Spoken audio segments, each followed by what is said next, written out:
Tu nezināji, kā mājas apstākļos izmazgāt rotas tā, lai viņas atkal atgūtu savu spožumu un mirdzumu, lai būtu kā jaunas. Ejam, es tev parādīšu. Tā, šeit jau man ir sagatavots viss, kas mums ir vajadzīgs. Mīksta, zobu virstīte, mīksta. Tālāk mums ir vajadzīgs ziepes, jebkādas, un var arī starp citu lietot fēri trauku mazajam līdzekļu, tas arī ir ļoti labs.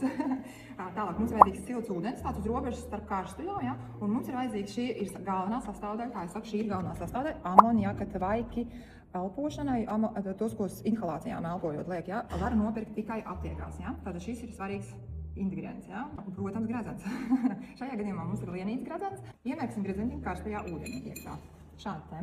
Tālāk mēs pieliekam ziepītes klāt, būtiski dažus pilienus samaizam. Tad dažas pilītes amoniaka šķīdumu, tiešām dažas pilītes.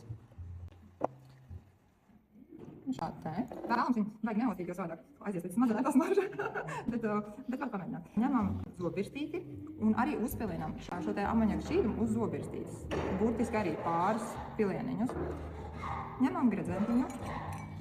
Un iedomāsimies, ka šajā gredzentiņā ir pilns ar akmentiņiem, jo šis te veids mazgāšanas ir ideāls tajā momentā, ja gredzentiņā ir daudz akmentiņu vai viens akmentiņš, un akmentiņos no otras puses parasti sajiet netīrumi. Tās ir ziepes, krēma, atliekas, viss kaut kas, un gredzentiņš no priekšpuses parasti izskatās tāds duļķains, tie akmentiņi izskatās duļķaini, tāpēc, ka viņi vienkārši ir netīri. Ja? Tad mēs ņemam šo tātad zobvirstīti, uz kuras ir amoniaka šķīdums, ja? Un mazgājam. No iekšpuses pabeižam, mēs varam atkal viņu šādi te, redziet, viņi tā kā izveido tāds putiņas, un mēs no visām pusītēm, un arī galvenais no iekšpuses, tur, kur ir tie akmentiņi. Visu šādi te pabeižam akmentiņus, ja?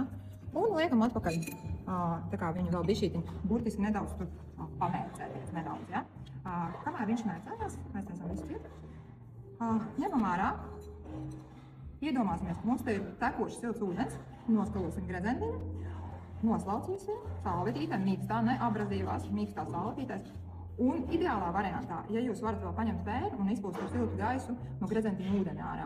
Viss un gredzentiņš ir gatavs, viņš ir atguvis savu spīdumu, un jūs atkal viņu varat nēsāt un priecāties. Tagad, kad mēs esam paņēmuši gredzentiņu ar akmentiņu tieši, ja, un ņemam un tieši otru pusīt šādi te ar tiem mīkstajiem sāriņām pamazgājam, tur, kur iekšā ir akmentiņš izmazgājam. Vienīgais atceramies, ka šādā te veidā nedrīkst mazgāt opālus, nedrīkst mazgāt pērles, nedrīkst mazgāt arī tirkījus, ja. Respektīvi visus mīkstos akmeņus nedrīkst mazgāt šādā veidā, bet viss, kas attiecās uz brillantiem, maisanītiem, topāziem, peridotiem, rozā kvartiem, oniksiem, citrīniem, jebkuriem tādiem, kas jau ir salīdzinoši safīriem, ja, rubīniem, šādā veidā jūs visu varat mazgāt.